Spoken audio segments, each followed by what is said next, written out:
வணக்கம். சிந்தனை களம் நிகழ்ச்சிக்கு உங்களை அன்புடன் வரவேற்கிறோம். கோயில் நிதியில் இருந்து பணத்தை எடுத்து திமுக ஆட்சியில் இந்து சமய அறநிலையத்துறை கல்லூரிகளை கட்டியிருக்கிறது, கல்லூரிகளை நடத்துகிறது. இது நியாயமற்றது என்று எதிர்க்கட்சித் தலைவர் எடப்பாடி பழனிசாமி கோவையில் பேசியிருக்கிறார். இதுவரை RSS பாஜக கும்பல்தான் கோயில் நிதியில் இருந்து கல்வி வழங்குவதற்கு எதிர்ப்பு தெரிவித்தும் தேவையற்ற அவதூறுகளை பரப்பியும் வந்த நிலையில் இன்றைக்கு அவர்களின் குரலாக, சங் பரிவாரங்களின் குரலாக இன்றைக்கு அதிமுகவினுடைய பொதுச் செயலாளராக இருக்கின்ற, தமிழ்நாட்டினுடைய எதிர்க்கட்சி தலைவராக இருக்கின்ற எடப்பாடி பழனிசாமி அதே குரலில் பேசியிருப்பது மிகப்பெரிய சர்ச்சையை உருவாக்கி இருக்கிறது.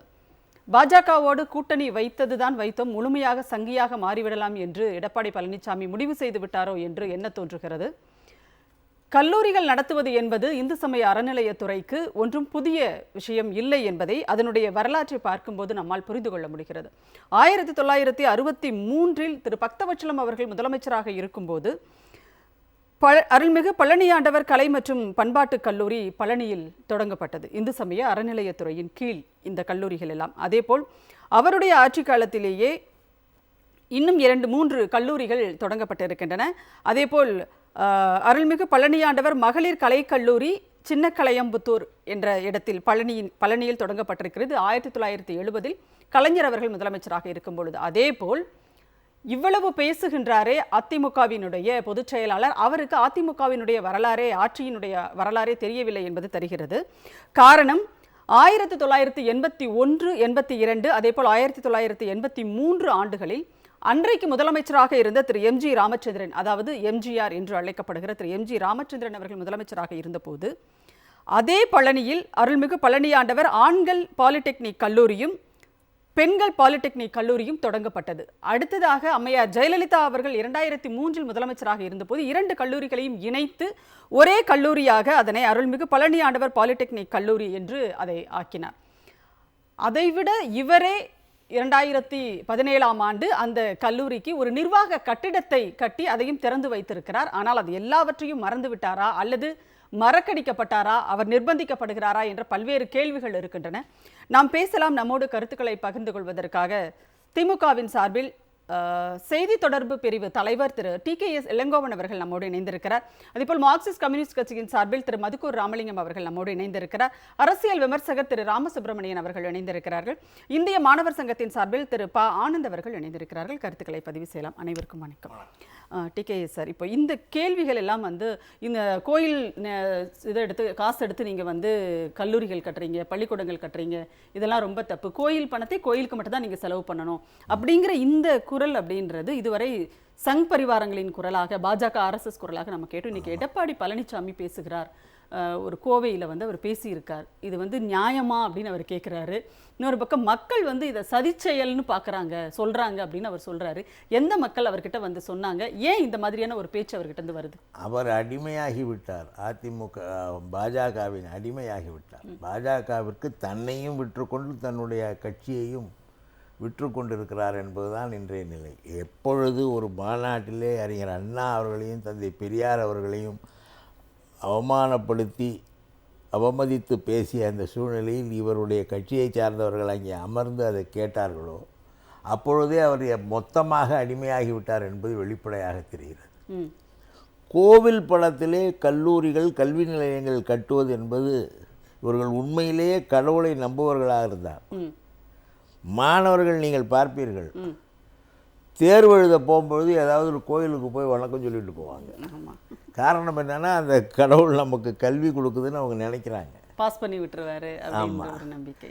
அப்படி என்றால் யார் இதை துரோக செயல் என்றோ தவறான செயல் என்றோ சொல்லுவார்கள்? யாருமே நினைக்க மாட்டார்கள், ஒரே ஒரு ஆளை தவிர. அவர் எடப்பாடி பழனிசாமி. காரணம், அவர் இப்பொழுது அவர்களுடைய பாஜகவின் அடிமையாக இருக்கிறார். அவர்களுக்கு எப்பொழுதுமே ஒரு பிரச்சனை உண்டு.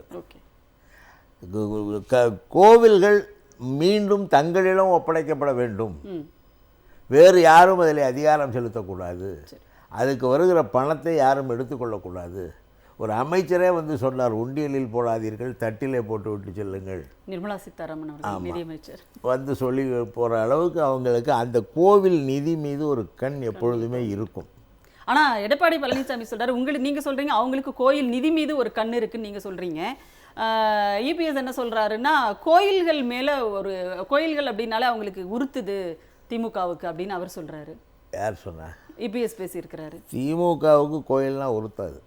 கோவில் அவங்கவுங்க அதை வணங்குகிறவர்கள் வணங்கலாம் என்ற நிலையில் இதுவரை திராவிட முன்னேற்ற கழகத்தை பொறுத்தவரை கோவில் நுழைவுக்கு எதிர்ப்பாக எந்த போராட்டத்தையும் நடத்தியதில்லை. கோவிலுக்கு செல்பவர்கள் சென்று கொண்டு தான் இருக்கிறார்கள். எந்த தடையும் இல்லை.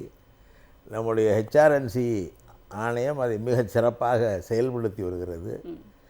எல்லா காலத்திலும் திருவாரூர் தேர் பல ஆண்டு காலத்துக்கு பிறகு தலைவர் கலைஞர் அவர்கள் முதலமைச்சராக இருக்கும்பொழுது தான் ஓடத் தொடங்கியது. இது எல்லோருக்கும் தெரிந்த உண்மை.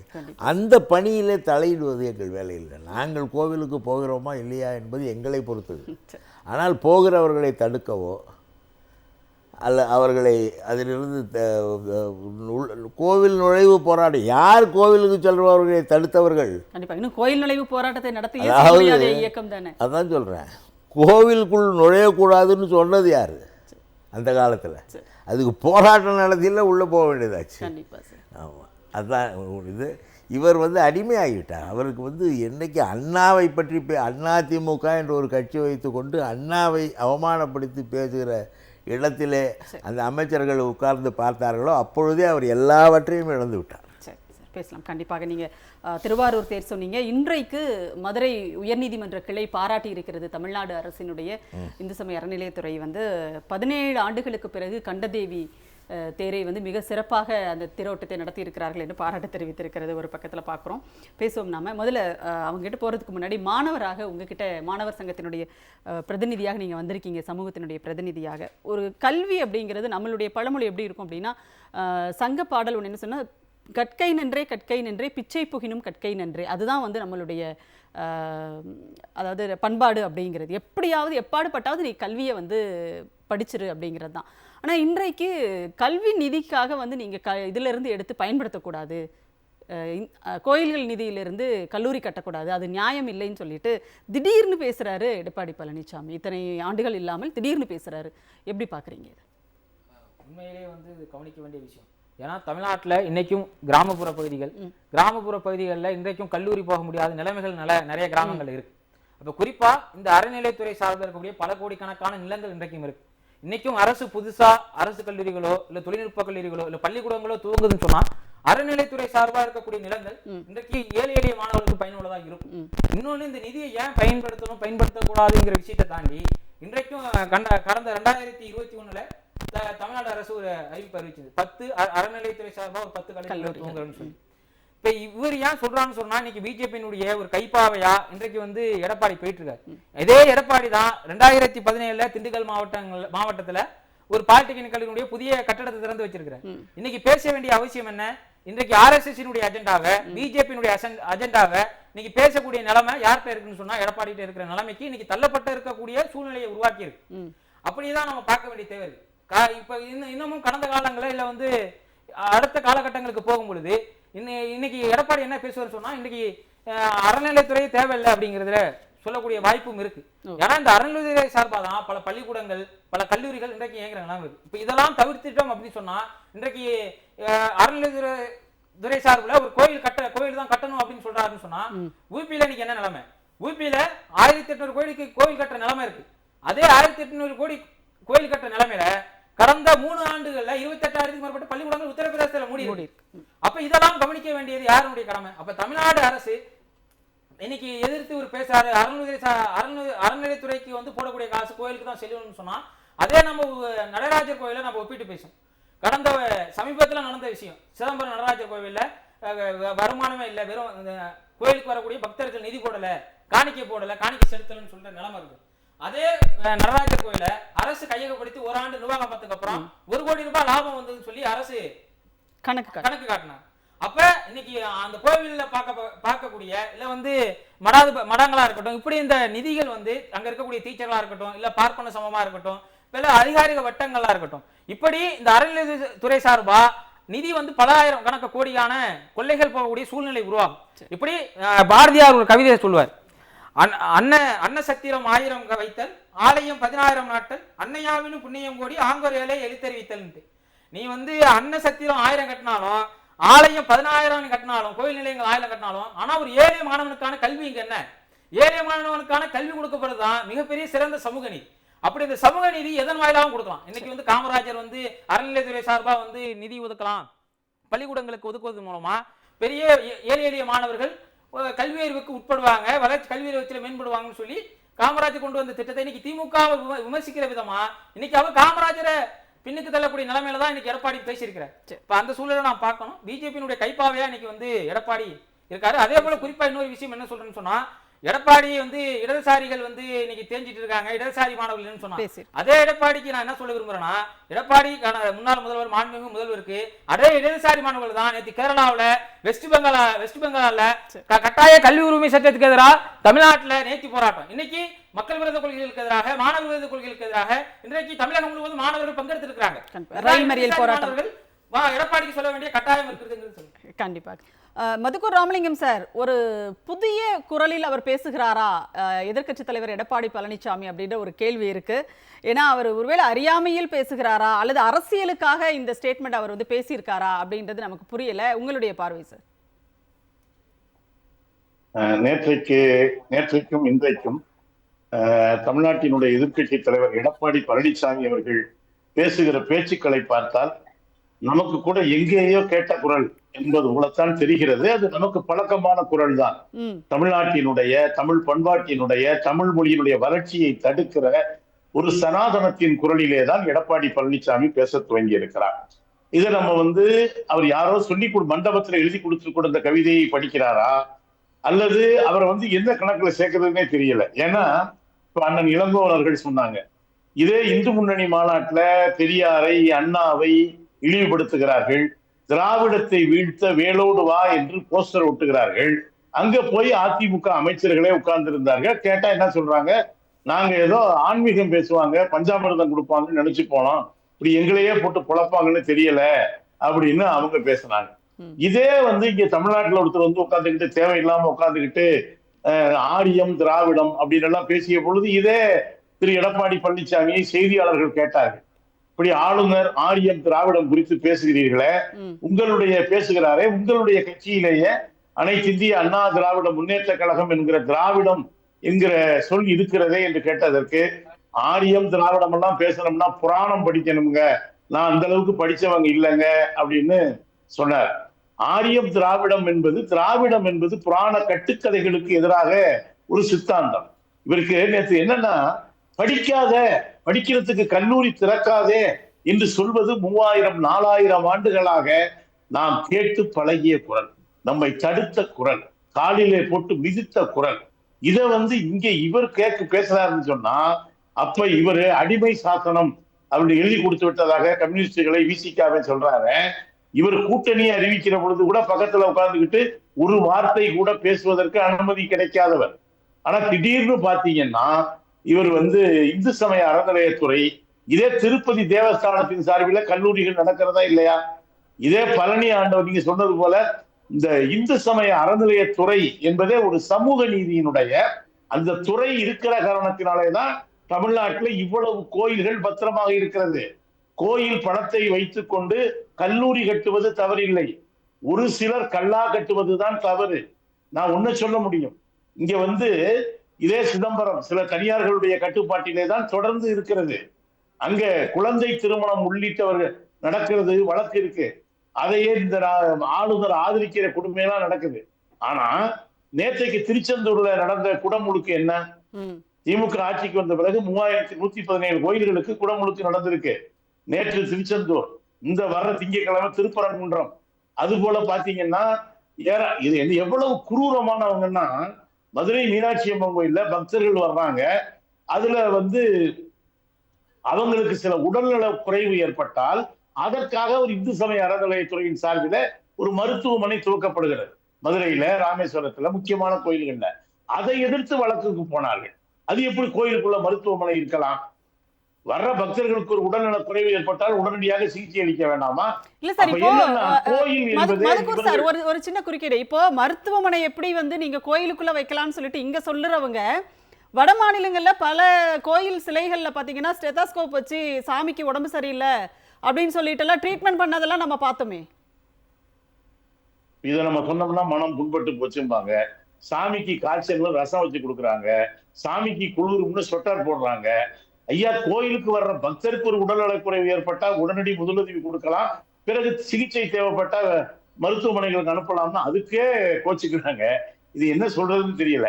என்னன்னா இப்ப கூட கேரளாவுல கம்யூனிஸ்ட் கட்சி தலைமையிலான அரசு இருக்கு, அங்க குருவாயூரப்பன் கோயில் இருக்கு, சபரிமலை கோயில் இருக்கு. அந்த கட்சிக்கு என்ன கொள்கை என்பதெல்லாம் முக்கிய பிரச்சனை. அங்க இருக்கக்கூடிய அந்த மக்களுடைய உணர்வுகளுக்கு, நம்பிக்கைக்கு நம்ம முக்கியத்துவம் கொடுக்கிறோமா? நீங்க பாத்தீங்கன்னா மதுக்கூர் சார், ஒரே ஒரு விஷயம், அதாவது எம்ஜிஆரும் வந்து அறநிலையத்துறை சார்பில் வந்து அவர் ஆட்சியின் போதும் கல்லூரி திறக்கப்பட்டிருக்கிறது, அம்மையார் ஜெயலலிதாவும் அந்த காரியத்தை செய்திருக்கிறார் அப்படிங்கிற அதிமுகவினுடைய வரலாறே தெரியாம அவர் பேசும்போது நீங்க அண்டை மாநிலங்கள் எல்லாம் நீங்க கேக்குறீங்களே, அவர் கேட்கிற மாதிரியே கேட்கிற, இது நியாயமா? இல்ல, இவருக்கு அதிமுக வரலாறுன்னு தெரியல. அவங்களுக்கு என்னன்னா ஒரு ஏதோ இந்த பொம்மை போலவே அவரு அந்த சில பிள்ளைகள் வச்சு விளையாடும் பொழுது அந்த பொம்மை பேசும் பார்த்திருக்கீங்களா? அது கிட்டத்தட்ட அவர் பேசுனா பாத்தீங்கன்னா காதல வேற மாட்டியிருக்காரா, கிட்டத்தட்ட ரிமோட் பொம்மையை பாக்குற மாதிரியே இருக்கு. யாரோ இவரை இயக்குகிறார்கள். அங்க போய் யாருக்காக நீங்க இந்த துவக்க காட்சிகளை பாத்தீங்கன்னா மேட்டுப்பாளையத்துல எல் முருகனும் நம்ம நயினார் நாகேந்திரன் அவர் புலம்புறாரு, ஏன் கட்சியிலேயே என்ன யாருன்னு தெரியலங்க, வணக்கம் கூட சொல்ல மாட்டேங்கிறாங்க, நான் ஒருத்தருக்கு நயினார் நாகேந்திரன் பேசுறாருன்னு சொல்றேன், நைனாவா ஒழுங்காருன்னு என்ன சொல்றாங்கன்னு சொல்லி அவர் கட்சியிலேயே அவரு விளம்பரம் அவ்வளவுதான். அவரை அழைத்து வைத்துக் கொண்டு எல்முருகனை பக்கத்தில் வைத்துக் கொண்டு இவர் பிரச்சாரத்தை துவக்குகிற பொழுது முதல் நாளே பாத்தீங்கன்னா அவினாசி அத்திக்கடவு சொன்ன பொழுது, ஏங்க நீங்க சொன்னீங்களே அப்படின்னு கேட்டதுக்கு ஒன்றிய அரசு அனுமதி அளிக்கலைன்னு சொல்லிட்டார். அப்ப ஏங்க அந்த ஒன்றிய பாஜகவோட கூட்டணி வைக்கிறீங்கன்னு கேட்டா பதில் இல்லை. என்ன பிரச்சனைன்னா கல்வியை மறுக்கிற, இதே மன்னர்கள் காலத்திலையும் கோயில்கள்ல பாடசாலைகள் இருந்திருக்கு, ஆனால் அதில் அனைவரும் படிக்கிற பாடசாலைகள் அல்ல, ஒரு குறிப்பிட்ட பிரிவினர் மட்டுமே வேத கல்வி என்கிற பெயரில் படித்தார்கள், அவர்கள் தான் அர்ச்சகர்களாக இருந்தார்கள். ஒரே ஒரு செய்தி, கிட்டத்தட்ட 54க்கும் மேற்பட்ட கல்வி நிலையங்கள் இன்றைக்கு இந்து சபை அறநிலையத்துறையின் கீழ் இருக்கிறது. அதுல மாற்றுத்திறனாளிகளுக்கான பள்ளிக்கூடங்கள் இருக்கிறது. நம்முடைய தமிழ்நாட்டின் பாரம்பரிய நாதஸ்வர இது இருக்கு. இதே பழனியில ஒரு சித்த மருத்துவ பல்கலைக்கழகம் துவக்கலாம் அப்படின்னு தமிழ்நாடு அரசு நம்ம கேட்டோம்னா ஒன்றிய அரசு அனுமதி மறுக்குது. அதை பற்றி பழனி முருகனுக்கே சித்தநாதன் தான் பேரு, ஆனா அதை குறித்து பேசுவதற்கு இவருக்கு வாயில்ல. தமிழ்நாட்டு கீழடியுடைய ஆய்வறிக்கையை வெளியிட மறுக்குது, அதை பத்தி பேசல. எதுக்கு போய் பிஜேபி கூட சேர்ந்தீங்கன்னு கேட்டா நாட்டுக்கு நல்லது செய்யறாங்கன்னு சொல்றீங்க. ஒரு நல்லதை சொல்லுங்க, பிஜேபி நம்ம தமிழ்நாட்டுக்கு நல்லது செய்தது என்று. கண்டிப்பா சார், ஒரு இடைவேளைக்கு பிறகு நாம் தொடர்ந்து பேசலாம். எடப்பாடி பழனிசாமி அவர்கள் யாரோ எழுதி கொடுத்த ஸ்கிரிப்டை பேசுகிறாரா, யாரோ அவரை இயக்குகிறார் என்றெல்லாம் கேள்விகளை முன்வைத்திருக்கிறார் மதுக்கூர் ராமலிங்கம் சார். நம்ம தொடர்ந்து அடுத்தடுத்த சுற்றுகளில் ராமசுப்ரமணியம் சார், எடப்பாடி பழனிசாமி அவர்களினுடைய அந்த கல்வி குறித்த விஷயத்தை பேசிட்டு இருக்கோம். அப்போ இந்து சமய அறநிலையத்துறை கல்லூரிகளை கட்டி நடத்துவது தவறு, அது நியாயமே இல்லை அப்படின்ற ஒரு கருத்தை வந்து அவர் முன் வச்சிருக்காரு. உங்களுடைய பார்வை சார்? எல்லோருக்கும் என்னுடைய வணக்கம். எனக்கு உண்மையிலேயே யார் பேசுகின்றது, இது நம்முடைய நண்பர் வேடிக்கையாக நிறைய கருத்துக்களை சொல்வார்கள். திரு மதுக்கூர் ராமலிங்கம் அவர்கள் சொன்னது போல எங்கேயோ கேட்ட குரல் அப்படிங்கிற மாதிரி, இது பிஜேபி பேசினாங்கன்னா அல்லது இந்து சமயத்தை சேர்ந்த அந்த இயக்கங்கள் பேசினார்கள் என்றால் அதை நாம வந்து பெருசுபடுத்த வேண்டிய அவசியம் இல்லை, அவங்க அப்படிதான் பேசுவாங்க. ஆனால் இன்னைக்கு ஒரு ஏடிஎம்கே இப்படி பேசுகின்றது என்பது, அதுவும் அதனுடைய தலைவர் ஜெனரல் செக்ரட்டரி, அதை தாண்டி முன்னாள் முதல்வராகவும் இருந்தவர், அவர் இப்படி பேசுவது என்பது எனக்கு மிகப்பெரிய ஷாக்காக இருக்கு. ஏன் இது வந்து அந்த கட்சி கம்ப்ளீட்டா உயர் திரு டிகேஎஸ் அவர்கள் சொன்னது போல பிஜேபி அடிமை சாசனம் எழுதி கொடுத்துட்டாங்க.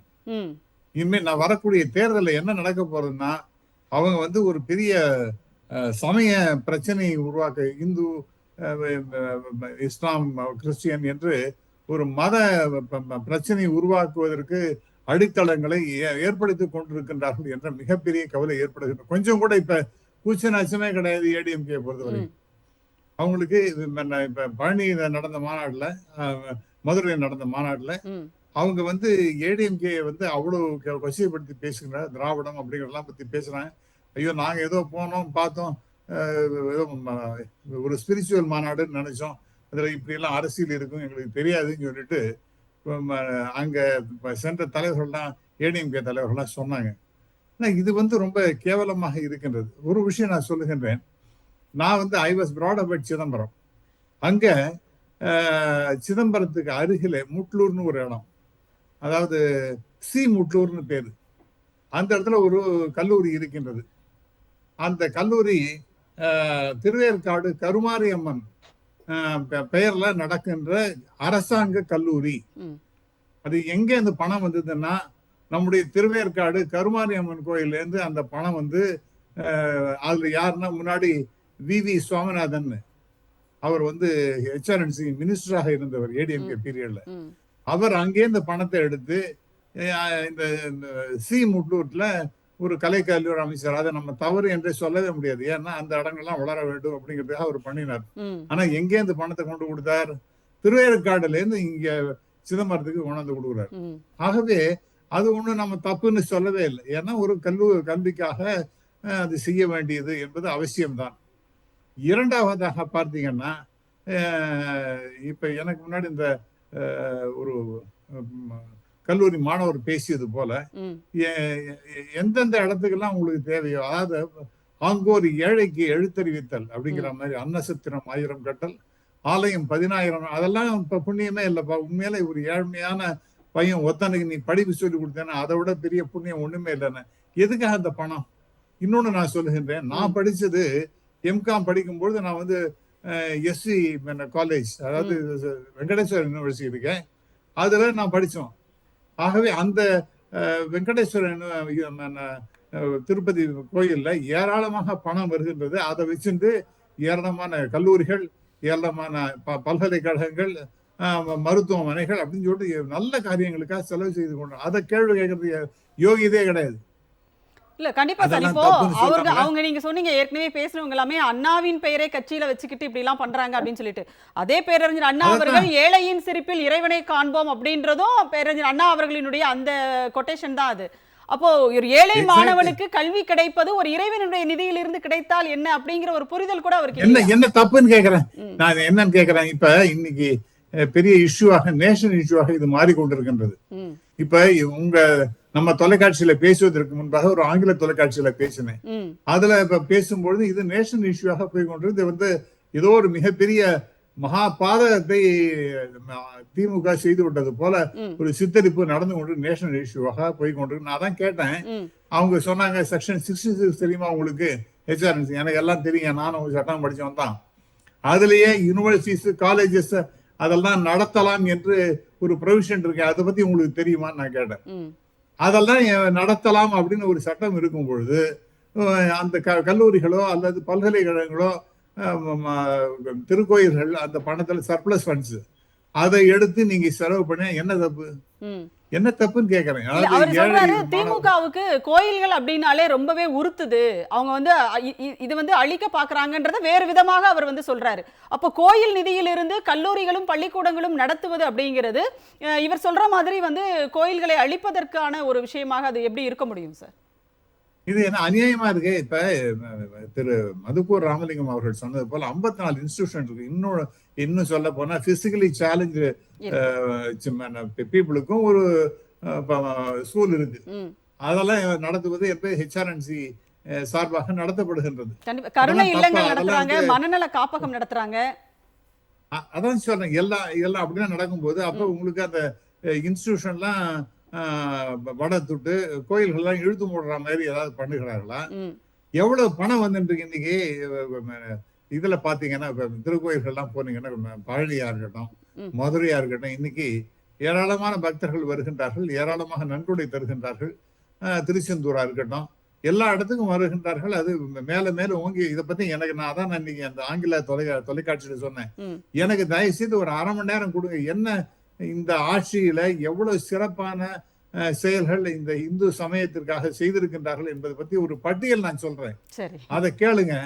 அப்போது உங்களுக்கு புரியும் நினைக்கிறேன். ஏன்னா இது தவறான செய்தி. இல்ல நானுமே அந்த கேள்வி உங்களுக்காக நான் வச்சிருக்கேன் சார். அதை என்னன்னா, அப்ப இது எல்லாவற்றையும் இந்த கோயில் நிதிகளில் இருந்து திமுக அரசு செய்துன்னு இவர் குற்றம் சாட்டுறாரு, நியாயமான கேட்கிறார். அப்ப இதெல்லாம் செய்வதனால் திருக்கோயில் பணிகளில் திமுக அரசு குறை வைத்திருக்கிறதா? ஐயோ மை காட், இது வந்து அநியாயமானது. என்னன்னா எவ்வளவு திருக்கோயில்கள்ல இந்த குடமுழுக்கு என்ன 3000 இது வரைக்கும் சத்தியமா நான் பார்த்தேன். இந்த அளவுக்கு திருக்கோயிலுடைய குடமுழுக்கு என்பது நம்ம பார்த்ததே கிடையாது தமிழ்நாட்டில். நம்முடைய மாண்புமிகு அமைச்சர் திரு சேகர் பாபு அவர்கள், அவர் மெய்வருத்தம் பாரார் கண் துஞ்சார்னு அவரை பார்த்தாலே கோபப்படுறான். அவ்வளவு மிகப்பெரிய அளவிற்கு அந்த திருக்கோயில்களுக்கு அவர் தொடர்ந்து சர்வீஸ் செஞ்சுட்டு இருக்கார். அவரை பார்த்தாலே கோபப்படுறாங்க அவங்களுக்கு. ஏன்னா இப்ப உண்மையிலேயே அவர் ஒரு பக்தர். அவர் உண்மை மனசார வந்து இதை பார்த்து பார்த்து ஒன்னொன்னையும் செய்து கொண்டிருக்கின்றார். அதை பார்க்கும்போது அவங்களுக்கு வெறுப்பு தாங்க முடியல. அதனால ஒரு ஏடிஎம்கே போன்ற கட்சி அது கூட வந்து பிஜேபியோட சேர்ந்துட்டு இந்து மதத்துக்கு எதிராக இவர்கள் செயல்படுகின்றார்கள், திருக்கோயில்களுக்கு எதிராக. நான் உங்களுக்கு முன்னாடி சொன்னது போல, எனக்கு நீங்க ஒரு தனியா ஒரு இன்டர்வியூ கொடுத்தீங்கன்னா ஒரு என்னென்ன தமிழ்நாட்டுல இந்த இந்து சமய அறநிலையத்துறை செய்திருக்கின்ற சாதனைகள் அப்படிங்கிற பட்டியலையே நான் உங்களுக்கு கொடுப்பேன். அவ்வளவு மிகப்பெரிய நீண்ட ஒரு பட்டியல் அது. அதை நான் ஒரு 1-2 வாக்கியத்துல என்னால முடிக்க முடியாது. ஆகவே அவ்வளவு பெரிய சாதனைகளை செய்து கொண்டிருக்கின்ற இந்த ஆட்சியை பார்த்து இவனுக்கு ரொம்ப கேவலமா பேசுறது. அதோட நாம உயர்திரு டிகேஎஸ் அவர்கள் சொன்னது போல ஒரு கிட்டத்தட்ட ஒரு பிஜேபியினுடைய அடிமையாக இன்னைக்கு ஆயாச்சு அந்த கட்சி அதிமுக என்பது. ஆகவே இது ஒரு நல்லது, எல்லாமே நல்லதுக்கு என்றுதான் நான் வந்து பாசிட்டிவா எடுத்துக்கிற ஆளு. வரக்கூடிய தேர்தல்ல இந்த மாதிரி எஜுகேஷனுக்கு எகன்ஸ்டாக இந்த ஏடிஎம்கேயும் அந்த அணியும் இருக்கின்றது அப்படிங்கிறத பத்தி மக்கள்கிட்ட எடுத்துக்கொண்டு சென்றால் டெஃபினட்டாக என்னென்ன நல்ல காரியங்கள் இந்த டிஎம்கே செய்திருக்கின்றது, கல்வியிலையும் சரி இந்து சமயத்துக்கும் எவ்வளவு செய்திருக்கின்றார்கள் என்பதெல்லாம் எடுத்து சொன்னா மக்கள் திரண்டு மிகப்பெரிய அளவிற்கு மீண்டும் வாக்குகளை அளித்து மிகப்பெரிய வெற்றியை தருவார்கள் என்பது சந்தேகமே கிடையாது. கண்டிப்பா சார். அப்ப நீங்க சொல்றது பார்த்தா தொடர்ந்து திரு எடப்பாடி அவர்கள் சங் பரிவார்களினுடைய குரலிலேயே பேச வேண்டும் அப்படின்னு நீங்க கேட்டுக்கிறீங்க. அடிமை சார், அந்த அம்மா அவர் சொன்னது போல அடிமையாக மாறியாச்சு. அது என்ன பண்ண முடியும்? சரி, பேசலாம். கண்டிப்பா சார், பேசுவோம் நாம. டிகே சார், இப்போ அரசியலுக்காக பேசுவது அப்படின்னாலும் கூட தமிழ்நாட்டை பொறுத்தவரை கல்வியை குறித்து யார் பேசினாலும், அதாவது கல்விக்கு எதிராக, இங்கு இருக்கின்ற கல்வி முறைக்கு எதிராகவோ அல்லது கல்விக்கான திட்டங்கள், மாணவர்களுக்கு கொடுக்கப்படுகின்ற சலுகைகளோ அல்லது இடஒதுக்கீடுகளோ இதற்கு எதிராக யார் பேசினாலும் தமிழ்நாட்டு அரசியலில் மக்கள் ஓரங்கட்டி விடுவார்கள் அப்படிங்கிறது இத்தனை ஆண்டு காலம் தமிழ்நாட்டு அரசியலில் இருப்பவருக்கு தெரியாதா? அப்போ அவர் இது அரசியலுக்காக பேசல, வேற எதுக்காகவோ பேசுகிறார் அப்படின்னு நம்ம எடுத்துக்கிறது. கட்டாயமாக அவர் தன்னுடைய மகனை காப்பாற்ற பேசுகிறார் என்பதுதான் வெளியே உலவி வருகிற செய்தி. அவர் மீது சில குற்ற வழக்குகள் இருக்கின்றன, அவருடைய சம்பந்தி மீது இருக்கின்றன என்றெல்லாம் சொல்கிறார்கள். அவருடைய நண்பர் ஒருவர் சேலத்தில் இருக்கிறார், அவர் மீது குற்ற வழக்குகள் இருக்கின்றன என்றெல்லாம் சொல்கிறார்கள். அதற்காகத்தான் இந்த கூட்டணியை உருவாயிற்று. நான் எந்த காலத்திலும் பாஜகவுடன் கூட்டணி வைக்க மாட்டேன் என்று சொன்னவர் ஜெயலலிதா. இவர் கூட்டணி வைத்துக் கொண்டார். சார், அப்படியே கூட்டணி வைத்தாலும் கடந்த காலங்களிலும் கூட்டணி வச்சாரு. ஆனா அப்பெல்லாம் இப்படி பேசினது இல்லை, அழுத்தம் கிடையாது. கங்கா முழுமையாக சந்திரமுகியாக மாறினாலும் அப்படின்ற மாதிரி இந்த அழுத்தம் அவங்க வந்து வேற மாதிரியான அழுத்தம், இடி அழுத்தம், சிபிஐ அழுத்தம்லாம் இல்லை. இல்லை, இப்போ அது இன்னும் கூடுதலாக அவர் மேலே கூடுதலாக இருக்குங்கிறது தான் செய்தி. என்ன சொல்கிறாருன்னே புரியல. அதாவது திராவிட இயக்கம் எதற்காக உருவானது? இந்துக்களுக்கு எதிராக உருவானதா? இல்லை. திராவிட இயக்கம் என்பது இந்து மக்களில் இருந்து 90% பேர் உள்ள பிற்படுத்தப்பட்ட தாழ்த்தப்பட்ட மக்களின் முன்னேற்றத்திற்காக தான் உருவானது. முதல் பிரச்சனை என்னென்னா கல்வி மறுக்கப்பட்டது. கல்வி வழங்க வேண்டும், வேலைவாய்ப்பு வழங்க வேண்டும். அதுக்கு தான் நீதி கட்சி உருவானது. அவங்களுடைய அறிக்கையிலே அதுதான் இருக்கும். கல்வி, எல்லோருக்கும் கல்வி போய் சேர வேண்டும். பெரியார் ஏன் காங்கிரஸிலிருந்து வெளியே வந்தார்? அங்கே சேரன்மாதேவியிலே குருகுலத்தில் இரட்டை கிளாஸ் டம்ளர் முறை வைத்தவுடன் பெரியாருக்கு கோபம் வந்தது. அனைவரும் சமமாக பார்க்கப்படுவார், அவ்வளோதான் அவருடைய கோரிக்கை. அதுலேருந்து வெளியே வந்தார். கல்வி என்பது யாருக்கும் மறுக்கப்படக்கூடாது. கல்வி இருந்தால்தான் நாடு முன்னேறும். அவர் சகோதரர் தம்பி சொன்னது போல் கல்விதான் மற்ற எல்லாவற்றையும் பெரியதாக இருக்கிறது. கேடில் விழுச்செல்வம் கல்வி ஒருவருக்கு மாடல்ல மற்றையவை என்று வள்ளுவர் சொல்லியிருக்கிறார். அதற்கு செலவிடுகிற தொகையை தவறு என்று சொன்னால் இது என்ன செய்வது? கல்விக்கு செலவிடுகிற தொகை அவர் அதை கோயில் காசுல இருந்து நீங்க ஏன் செலவு பண்ணீங்க? கோயிலுக்கு மட்டும்தானே செலவு பண்ணணும்? அதெல்லாம் ஒன்றும் கிடையாது. கோவில் கோவில் சார்பாக நடைபெறுகிற எல்லா நற்பணிகளுக்கும் செய்திருக்கிறார். ஒரு தேரோட்டம் என்றால் அந்த கோயில் செலவு செய்யும். இந்த தேரோட்டம் ஒரு நாள் கதை. ஆனால் ஒரு கல்வி நிலையம் ஆயுள் முழுவதும் நிற்கும். பல மாணவர்களுக்கு கல்வி கொடுத்து அவர்களை வெளியேற்றும், அவர்கள் முன்னேற்றத்திற்கு துணை நிற்கும். அதுதான் கடவுளின் வேலை. உண்மையிலே கடவுளை நம்புபவர்கள் கூட கடவுள் நம்மை முன்னேற்றுவார், நம்மை மேலே எடுத்து செல்வார் என்றுதானே கண்டிப்பாக. ஏன்னா கடவுள் நம்பிக்கையாளர்களுக்கு புண்ணியம் அப்படிங்கிறதுல ஒரு பெரிய நம்பிக்கை இருக்கும் இல்லையா? ஒருத்தருக்கு கல்வி கொடுப்பது கல்வி கொடுப்பது புண்ணியம் அப்படின்னு அவங்க நினைப்பாங்க. கண்டிப்பாக சார் பேச அதான் சொல்றேன். கண்டிப்பாக. திரு ஆனந்த், இப்போ என்னன்னா மாணவர்கள் போராட்டம் நடத்தியிருக்காங்க கொளத்தூரில் கபாலீஸ்வரர் கோயில் அந்த இதில் இருக்கிற கல்லூரியினுடைய மாணவர்களும் பெற்றோர்களும் இணைந்தே எடப்பாடி பழனிசாமிக்கு எதிராக போராட்டம் நடத்தியிருக்கிறார்கள். அப்போது ஒட்டுமொத்தமாக இந்த கல்விக்கு எதிராக இன்றைக்கு ஏடிஎம்கே திரும்பிருச்சு அப்படின்னு பார்க்கலாமா?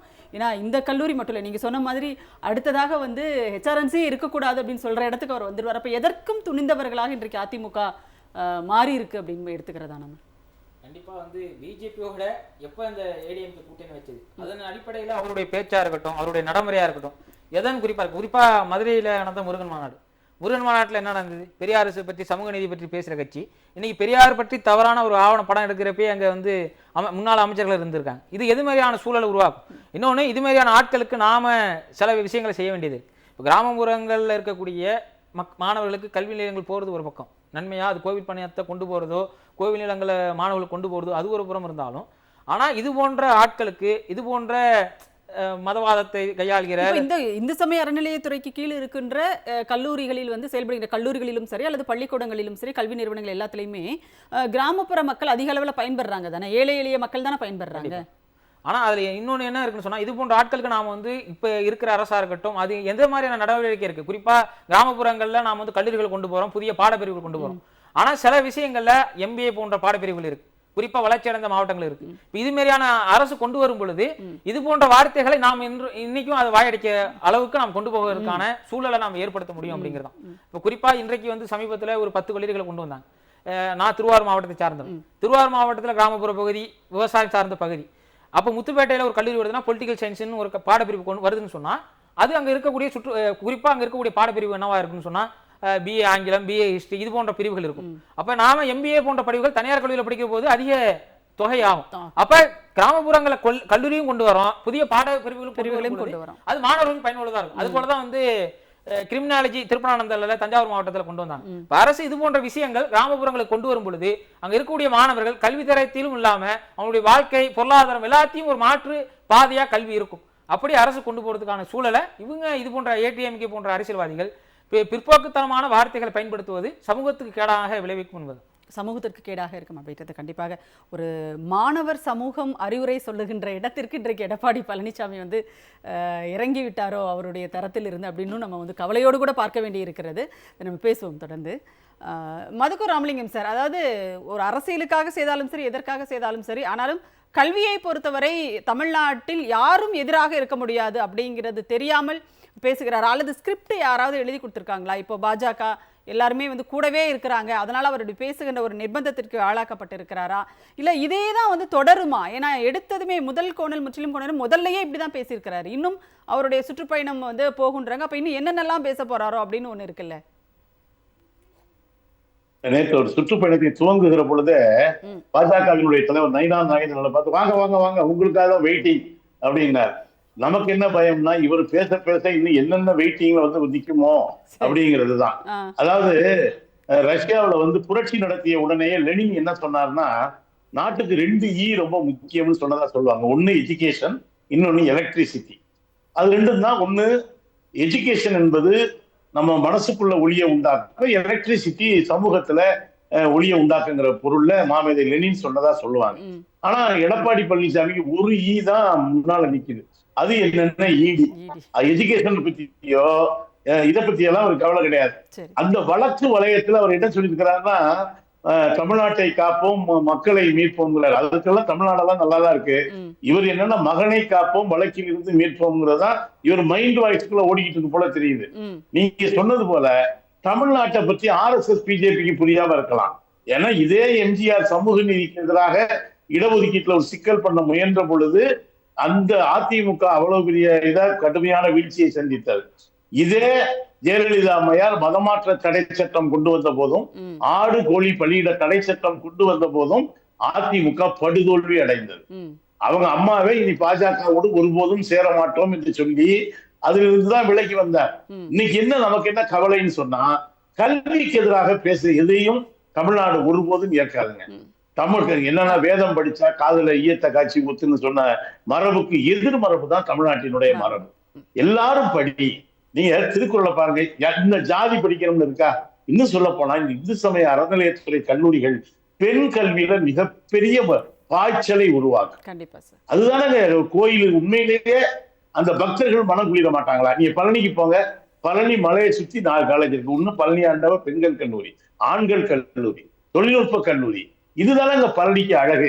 இப்ப ஒரு 2 நாட்களுக்கு முன்னால் கூட பராசக்தி மகளிர் கல்லூரி, அரசு மகளிர் கல்லூரி குற்றாலத்துல இந்து சமய அறநிலையத்துறை சார்பில் 3 வேளையும் அந்த விடுதியில் இருக்கிற மாணவிகளுக்கு உணவு இலவசமாக. அதான் அறிவு பசிக்கும் உணவு, வயிற்று பசிக்கும் உணவு. ஏன்னா திமுக அரசு காலை சிற்றுண்டி அது பசியோட போறவங்களுக்கு தாங்க அதனுடைய அருமை தெரியும். பசியோட காலை எத்தனை பள்ளிக்கூடங்களை தெரியுமா பிரேயர்ல பிள்ளைகள் மயங்கி விழுந்த காட்சியை நான் பார்த்திருக்கேன். ஏன் தெரியுமா? காலையில வீட்டுல சோறு திங்காம வந்திருப்பாங்க. ஆனா இன்னைக்கு தமிழ்நாடு கல்வித்துறையில் பெற்றிருக்கிற இவர் சொல்றாரு கோயிலை பார்த்தாங்க. தமிழ்நாட்டில் இருக்கிற கல்வி கட்டமைப்பை, சுகாதார கட்டமைப்பை அழிக்க செய்ய முயல்கிறார்கள். அவர்கள் எழுதி கொடுத்த ஸ்கிரிப்ட இவர் படிக்கிறார். நிச்சயமாக தமிழ்நாடு அவர்களை நிராகரிப்பது போலவே அவர்களுடைய குரலில் அவர்களுடைய பொருளில் பேசுகிற இவரையும் நிச்சயம் நிராகரிக்கும். நீங்க சொன்னது போல முதல் கோணல் இல்ல. அன்னைக்கு அமித்ஷா பக்கத்துல பேசாம உட்கார்ந்தாரு, இன்னைக்கு அவர் சார்பா பேச ஆரம்பிச்சிருக்காரு. ரெண்டுமே தப்பு. கண்டிப்பாக சார். அதாவது ஒட்டுமொத்தமாக தமிழ்நாட்டிற்கு எதிராக, தமிழ்நாட்டு மக்களுக்கு எதிராக அதிமுகவினுடைய பொதுச் செயலாளர் எடப்பாடி பழனிசாமி பேச தொடங்கி விட்டார் அப்படிங்கிறத அழகா பதிவு பண்ணீங்க. அனைவருமே உங்களுடைய கருத்துக்களை எங்களோடு பகிர்ந்து கொண்டமைக்கு மிக்க நன்றி. சிந்தனை களம் நிகழ்ச்சி நிறைவடைகிறது. மீண்டும் ஒரு நிகழ்ச்சியில் சந்திப்போம். அதுவரை நன்றி, வணக்கம்.